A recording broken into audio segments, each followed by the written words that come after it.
Olá pessoal, tudo bem? Bem-vindos aqui a mais uma aula aqui nossa, né? Mais uma aula de física, né? Espero que todo mundo esteja bem, né? Se cuidando, né? E vamos continuar então o assunto que a gente vinha falando, né? A gente vem estudando nas últimas duas aulas, né? Forças, né? Os tipos de forças que existem, né? A gente estudou força-peso, força normal, o Renan falou sobre força elástica, né? E aqui a gente vai estudar como que a força-peso e a força normal se comportam num plano inclinado, né? A gente vai estudar isso um plano sem atrito e considerando atrito, tá? E vamos fazer um exercício, tá bom? Então, beleza.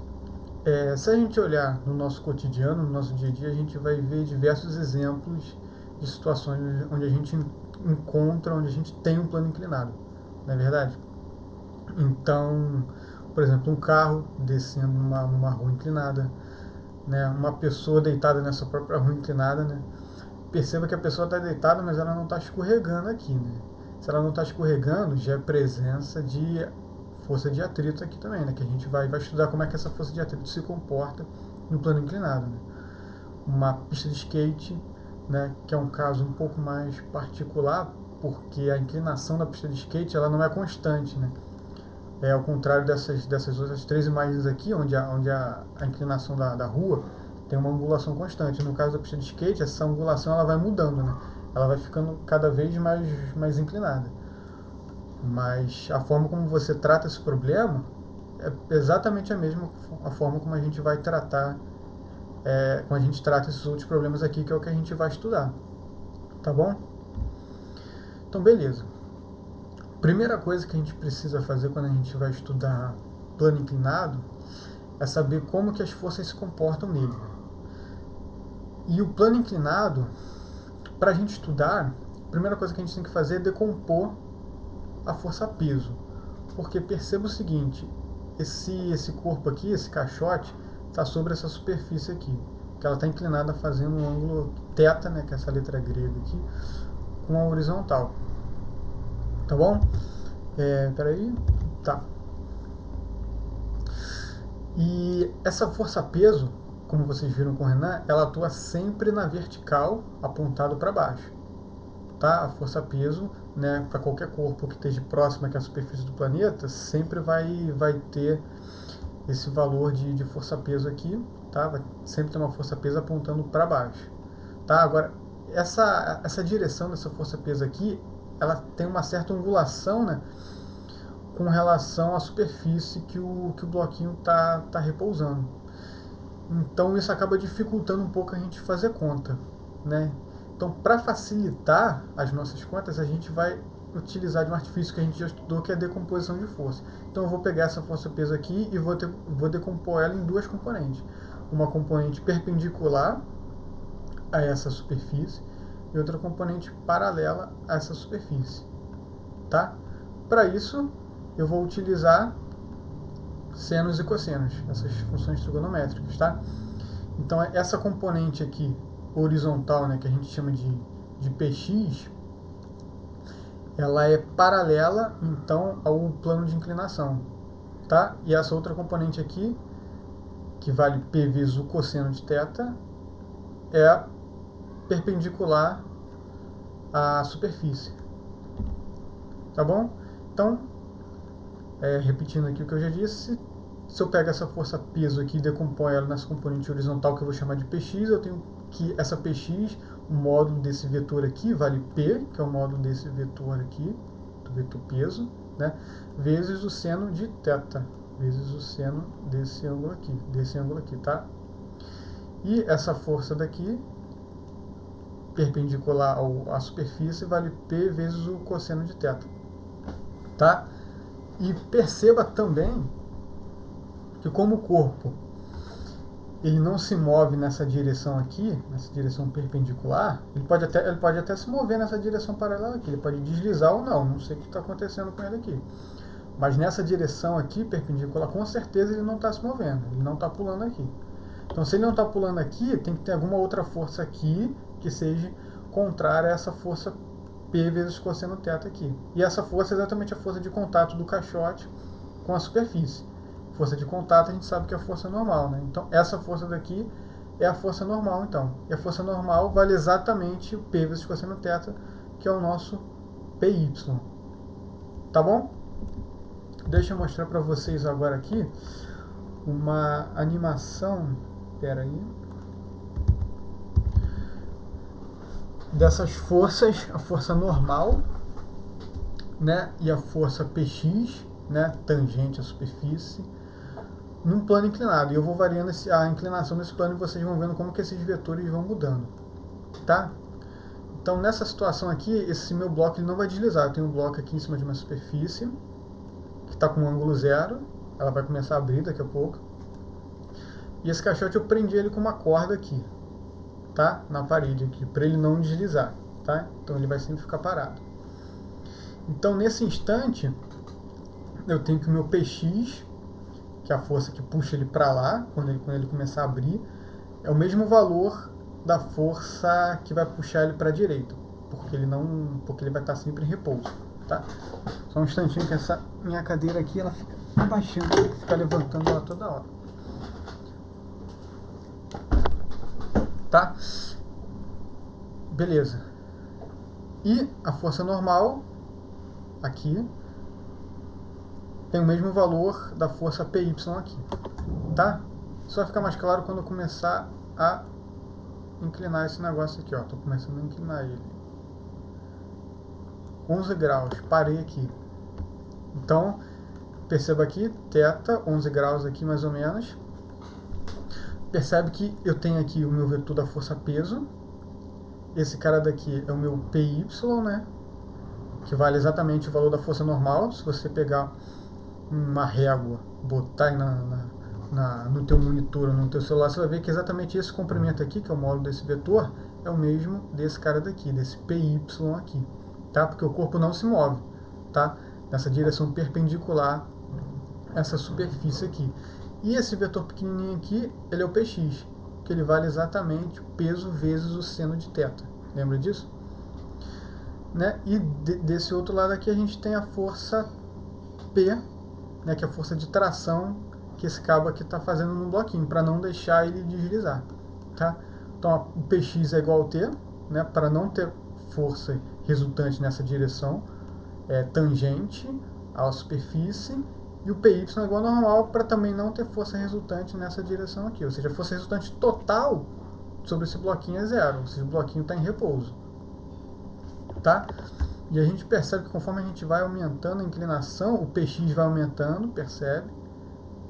E o PY, o módulo dele vai diminuindo. E conforme o PY diminui, a normal também diminui. E conforme o PX aumenta, a força de tração do cabo vai aumentando também.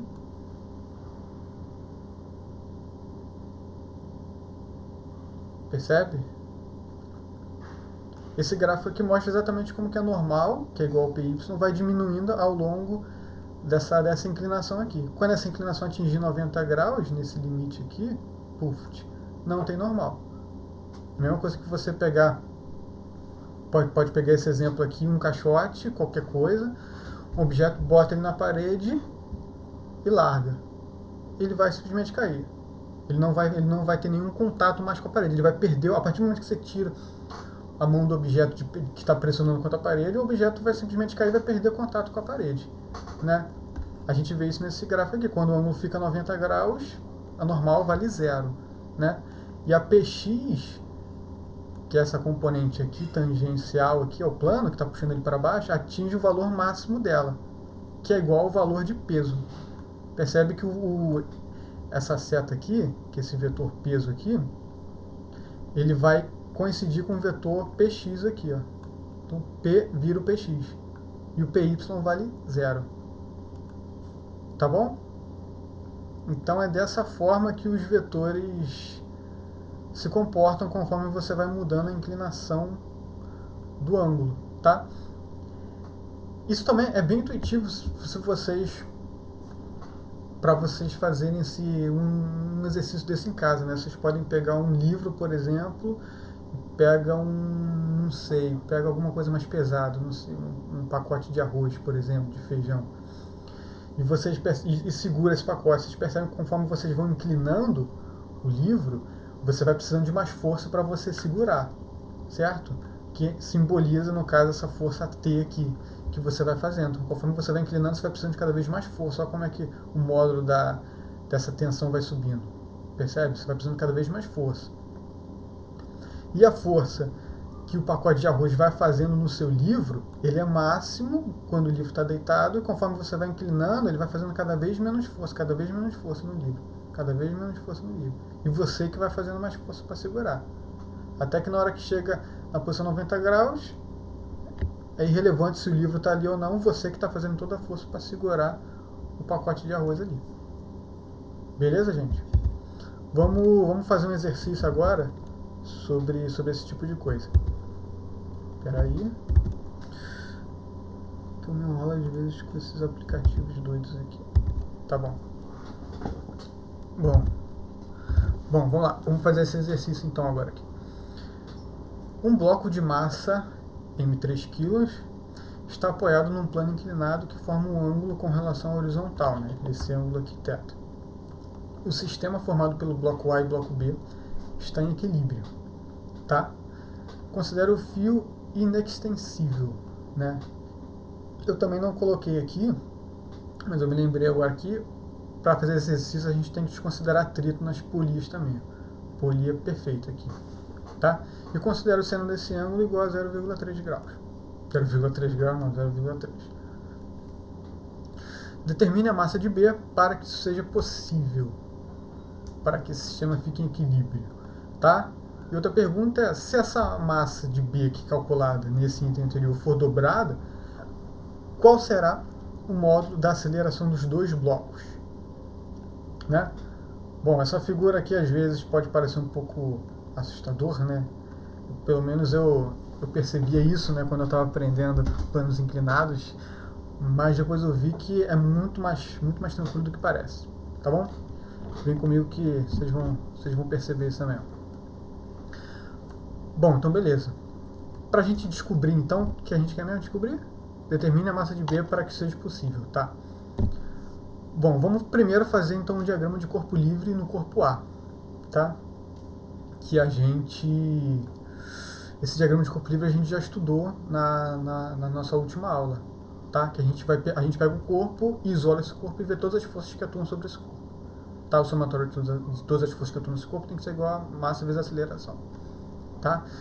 Então, beleza. Então, esse corpo está parado aqui. As forças que atuam nessa direção perpendicular aqui, a gente sabe que é o PY, né? E a normal. E que uma cancela com a outra, né? E nessa direção horizontal aqui, eu sei que o PX, que puxa ele para cá, para baixo, né? Tangente à superfície aqui.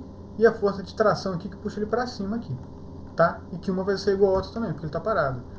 E é isso que eu vou escrever, a equação de movimento nessa direção aqui tangente. Ó, então eu vou botar menos PX, eu vou considerar menos para baixo, tá? Inclinado para cá, e mais para cima. Então menos PX para cá, mais T, que está puxando para cima, é igual a massa dele vezes a aceleração dele. Tá? Então vamos lá. PX o peso é a massa dele, que é 3 kg, vezes a gravidade, que a gente assume 10, vezes 0,3, que é o seno desse ângulo aqui. Tá? Então, menos 3 vezes 10 vezes 0,3, mais T, não sei quem é o valor de T, puxando ele para cima, é igual a 3, que é a massa dele, vezes 0, que é a aceleração dele, é 0, porque ele está parado. Tá? Fazendo isso, eu consigo isolar o T, fazendo essa conta aqui, e descubro que o T vale 9 newtons. Tá? Então eu preciso de uma força puxando esse bloco aqui para cima com um valor de 9 newtons para que esse cara aqui fique parado. Tá? Essa mesma força que puxa de 9 newtons é feita por esse cabo aqui, que dá a volta nessa roldana aqui, que não tem atrito. Então esse mesmo 9 newtons vai chegar aqui, nesse bloco B aqui. Então tem uma força de 9 newtons puxando o bloco B para cima. E esse bloco B também está parado, né? Então se tem 9 newtons puxando ele para cima, tem que ter alguém 9 newtons puxando ele para baixo também. Quem é que está 9 newtons puxando ele para baixo? O peso dele. Então, ó, fazendo agora o diagrama de corpo livre para o corpo B, aqui analisando as forças que atuam nessa direção vertical aqui. Para cima eu vou dizer que é positivo e para baixo eu vou dizer que é negativo. Então eu tenho T para cima menos o peso dele para baixo é igual a massa dele vezes a aceleração dele. Então eu tenho 9 menos massa dele vezes a gravidade é igual a massa dele vezes a aceleração dele, que é 0. Ele está parado também. Tá? Então, se eu resolver essa conta aqui, eu consigo descobrir, se eu isolar o valor de mb, né, eu consigo descobrir o valor da massa dele, que é igual a 9 sobre g, 9 sobre 10, 0,9. Tá? Então, se eu botar um corpo aqui de 0,9 kg, eu consigo equilibrar esse outro corpo aqui, que pesa 3 kg. Né? Percebe que eu consigo equilibrar um corpo de 3 kg utilizando 0,9 kg por conta desse plano inclinado aqui. Tá? Se esse ângulo aqui fosse 0, por exemplo, esse corpo aqui com certeza teria que ter a mesma massa desse cara daqui. Né? Agora, conforme eu vou aumentando essa angulação aqui, a massa dele vai sendo, que eu vou precisando para equilibrar com esse corpo aqui, vai sendo cada vez menor. Tá? Beleza, então a massa dele é 0,9 kg. Se eu dobrar essa massa, qual vai ser a aceleração do meu sistema? Intuitivamente a gente já sabe que se eu aumentar essa massa daqui, esse cara daqui vai começar a descer e esse cara aqui vai começar a subir de forma acelerada, né? Porque a força resultante agora, atuando nos dois corpos, não vai ser 0. E qual é o valor dessa aceleração? Essa aqui é a pergunta, né? Então vamos lá. Se a massa de B dobrar, ela valerá 1,8 kg, né? Fazendo o diagrama de corpo livre de A, então, mesma coisa que a gente fez, vamos lá, menos o Px de A, tá? Eu usei essa notação aqui, que é o Px, que é a tangente, que a gente já viu, né, do corpo A. Puxando para baixo, tá? É negativo, menos Px, mais T, que agora eu não sei qual é o valor. Se eu mudei a massa do B, não vale mais 9 N, o valor da tração vai mudar, não sei qual é. Mas T é igual a massa dele vezes a aceleração dele. Tá bom? De novo, menos 3, que é a massa do corpo A, vezes 10, vezes o seno, 0,3, mais T é igual a 3 vezes a aceleração dele. Tá? Beleza, resolvendo essa conta, eu chego nessa equação aqui. Não sei quem é T, não sei quem é a aceleração dele. Tudo bem, deixa isso quieto aí. Vamos para o corpo B agora. Vamos fazer o diagrama de corpo livre nessa direção vertical aqui. Tá? Então eu tenho T, que puxa ele para cima, não sei quem é também, mas é o mesmo T desse aqui, a gente já viu, né? Menos o peso, que puxa ele para baixo, é igual a massa dele vezes a aceleração dele. Tá? Então eu tenho T menos, agora o peso dele é a massa dele, que é 1,8 vezes 10, é igual a massa dele 1,8 vezes a aceleração dele. Resolvendo isso aqui, eu chego nessa outra equação aqui. Então aqui eu tenho uma equação que tem T e aceleração de A, e aqui eu tenho uma equação que tem T e aceleração de B. Se vocês forem mais atentos, vocês vão perceber que eu tenho duas equações, e ao invés de ter 3 incógnitas, né, T, aceleração de A e aceleração de B, na verdade eu tenho duas incógnitas, porque a aceleração de A é o mesmo valor da aceleração de B. Né? O mesmo tanto que esse cara desce aqui, que o B desce, é o mesmo tanto que o A sobe aqui, nessa direção aqui inclinada. É o mesmo tanto. Então a mesma aceleração que o B vai ter descendo é a mesma aceleração que o A vai ter subindo inclinado aqui. Né? Ou seja, o A, a aceleração de A é igual a aceleração de B. Né? Eu vou chamar isso de A, tá? Só para simplificar. Então, substituindo A agora nessa equação aqui e nessa equação aqui, eu tenho agora duas equações e duas incógnitas aqui. Tá? Se eu resolver, eu descubro o valor de T e descubro o valor de A. Tá? Então, se eu isolar o T na primeira equação e substituir na segunda, né, eu vou ter que o T aqui é igual a 3A mais 9, substituir ele aqui na primeira equação. Só tenho um A aqui agora, isolo o A, descubro que o A vale 7,5 metros por segundo ao quadrado. Então, se eu dobro o peso de B, e ele passa a valer 1,8 kg, ele começa a descer com uma aceleração de 7,5 metros por segundo ao quadrado, e o A passa a subir com 7,5 metros por segundo ao quadrado. Tá? Se a gente quiser descobrir o valor de T no cabo, basta a gente pegar esse valor de A e substituir em qualquer uma das duas equações. Tá? Substituindo na primeira, a gente descobre que ele vale 31,5 newtons. Né? Calma aí, apertei bobagem aqui. Então ele vale 31,5 newtons. Tá? Como era de se esperar, o valor dessa tração aqui aumentou, né? Porque a gente sabe que esse corpo aqui tem 3 kg. Tem uma força de 9 newtons que puxa ele para cá, que é o Px dele. né, que é essa componente horizontal aqui. Então, se for 9 para cima, né, ele tá em repouso. Se eu aumentar, ele começa a subir. Então, é esperado que essa força T realmente seja maior do que 9. Isso é uma das formas que a gente tem, assim, a gente verificar se as contas que a gente fez está certo ou não, né? De antemão, antes de resolver o problema, eu não sei qual é o valor de T, mas eu sei que esse valor de T tem que ser maior do que 9 kg, tá? Maior do que 9 newtons, porque 9 newtons ele está em equilíbrio. Se for menos de 9 newtons, o corpo vai descer. E se for acima de 9 newtons, esse valor de T, ele sobe. E como eu sei que ele vai começar a subir, então esse valor tem que ser maior do que 9 newtons. Deu 31,5, então faz sentido. A princípio, essa conta aqui pode estar certa. Beleza, gente? Então, é isso. No próximo vídeo a gente vê como é que funciona se eu agora começar a botar atrito, né? Que vocês já viram com o Renan como é que funciona essa força de atrito, né? Como é que funciona atrito no plano inclinado. Tá bom? Beleza? E até a próxima.